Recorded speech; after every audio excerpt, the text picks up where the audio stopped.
Magandang araw mga kasari-sari. Ito na naman ang inyong palawenyang tindera, si Ate Tintin. At for today's video, bibigyan natin ng katarungan ang nangyari kay Sir Dongs. Isa rin siyang store owner mga kasari. Hindi ko alam kung subscriber ko na ito siya or napadaan lang sa aking channel. Sabi niya yan din yung kanyang problema sa kanyang tindahan. Ano ba itong tinutukoy ni Ate Tintin? Na syempre, bibigyan natin ng katarungan, magpaliwanag tayong mga store owner. Gusto mo ba ang ganitong topic? Gusto mo ba ang ganitong usapin? Ang ganitong issue? Problemang tindahan na makakatulong lalo na sa'yo na nanonood kay Ate Tintin na gusto ring magkaroon ng tindahan? Huwag ka nang mahiya. Mag-subscribe ka na sa Palawenyang Tindera at syempre pakilike na rin ang aking video kung isa ka sa nakaranas ng ganito mga kasari. Isabay mo na rin ang pag-click sa notification bell para pag may bagong upload si Ate Tintin, isa ka sa manonotify. At syempre, mga kasari, baka hindi naman kayo masyado busy, abay paki-share naman ng ating channel. At eto na, umpisa na natin ang real talk at masaya natin, mainit-init pang chismis. Muli, magandang araw mga kasari-sari.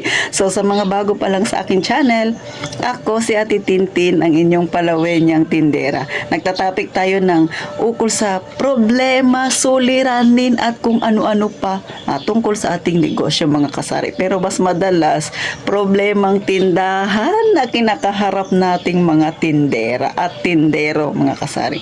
So, eto no, hindi ko lang sure si sir kung nakasubscribe na siya, pero bigyan natin ng katarungan yung nangyari sa kanya.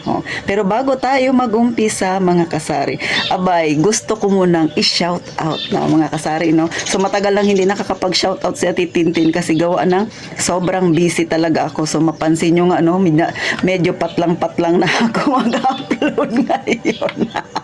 Kasi nga, busy mga kasari. So, hindi ko na siya maipasok sa mga pang-araw-araw kong gawain, yung aking pagbablog. Kasi medyo hindi kakayanin ang aking schedule mga kasari. So, bago yan, special shout-out sa dalawa nating member. Kay Ma'am Alea Grace Binibista Vergara. At syempre, shout-out kay Ma'am Glory Cortez. Sa inyong dalawa, thank you ng marami mga kasari. And syempre, sa laging nagko-comment, si Ma'am Ellen Pilar, thank you ma'am. Kay Sis Merasol Tumines, sis, sana okay na yung iyong husband, no? And syempre, kay Jebel Fabila, na taga rito sa amin sa Palawan, Sanara, shout out sa'yo. Kay Ma'am Corazon Cuevas, shout out ko raw siya. At syempre, kay Ma'am Nino de la Cruz, shout out sa'yo. Kay Ann Magturo, kay Ma'am Ferlin May, Tampos, syempre sa inyong lahat, maraming salamat sa patuloy na panonood at suporta kay Ate Tintin. Shout out sa inyo mga kasari. At ito na, umpisahan na natin itong balitaktakan natin. Daw sa radyo lang si Ate Tintin. Sabi ni Sir Dongs, ayan yung pangalan niya sa taas. Isa rin sa kanyang problema yung pautang na yan. Utang na loob na hindi talaga maalis-alis sa mga tindera na kagaya natin na sa ating tindahan ay nangyayari talaga mga kasari. Ang problema niya, pati bigas daw inuutang. So, inuutang na nga yung bigas, 1 buwan, 2 buwan bago bayaran. Yung masakla pa, pag sinisingil mo, sila pa yung nagtatampo. Parang sila ang may karapatan na magalit sa atin dahil siningil natin sila. Tapos, sasabihan ka pa na, babayaran ka naman pag nagkapera na ako. Ay, kailan yun? Hindi man nila yan naiisip pagka hindi mo sila siningil. Ang masaklap pa, pag naisip nilang bayaran ka, kasi nga, napagsabihan mo na sila. Ngayon, ang isasagot sa'yo ay yan. Lalo na pag kapitbahay mo sila, no? Sasabihin sa'yo, hindi naman ako aalis dito sa barangay na ito. Sus Mariusip talaga itong mga palautang na ito.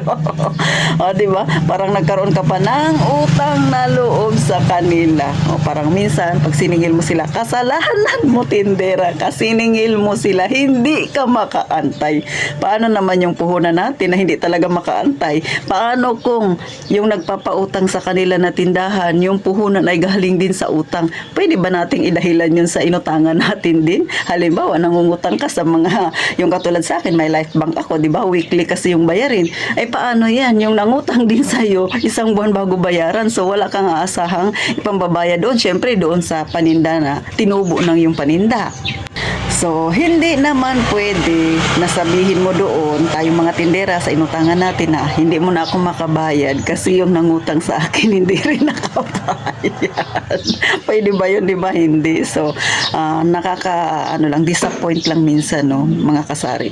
Minsan ikaw na ngayon tumulong sa kanila, ikaw pa ang lumabas na masama. Kaya sa lahat ng wala pang tindahan na nagbabalak magkaroon ng tindahan, ihanda mo ang loob mo at haba ng pasensya mo. Gaya nga ng sabi ko sa mga nakaraan ko pang vlog, yung pasensya mo muna ang pagyamanin mo.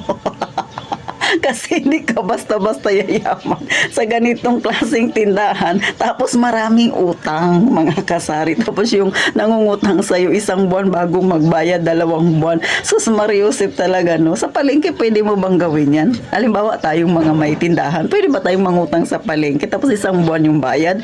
O, yung bangko nga, ha? Pag nangutang ka sa bangko, katakot-takot na mga papel ang pipirmahan mo. Tapos kung ano-ano pa. Tapos pag hindi ka nakabayad doon sa takdang panahon, tutubo na naman yun. Yung tubo pa ulit. Pero sa tindahan natin, hindi ganun, di ba?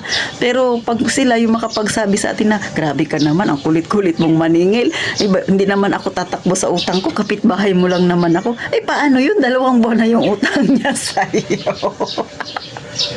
Kaya sa mga tindera dyan, no, nakagaya ko, hindi ko sila masisisi talaga namang pag makita nila yung paparating pa lang sa tindahan nila yung mangungutang, sambakol na yung mukha nila, sirang-sira na yung araw nila. Paano hindi masisira? O diba, pagbukas pa lang ng tindahan yung mukha kaagad ng mangungutang na hindi marunong magbayad ang nabungaran mo, tapos mangungutang siya sa'yo. Okay lang sana kung mangungutang, magaling magbayad. Ang problema, ikaw lang may kasalanan pag siningil mo siya. Kaya, kung ikaw ay may tindahan, mga kasari, bago talaga magpautang, siguraduhin na handa ka sa ganitong klaseng mga papautangin mo. Kasi nga minsan, no, magaling sila na magsalita sa atin, magaling makiusap. Yung iba naman okay naman magbayad, no, sa umpisa. Pagka medyo tumagal-tagal na, ayan, nag-uumpisa na rin maging balahura, mga kasari. Kaya ingat-ingat talaga. At sa mga wala pang tindahan, ngayon nandito kayo sa channel na Tintin. Sana maunawaan ninyo at magka-idea kayo na hindi basta-basta ang magkaroon ng tindahan kahit pa sabihin mong maliit. Kasi yung stress na idinudulot ito, minsan mahirap talaga siyang lampasan. Katulad nangyari kay Sir Dong, di ba?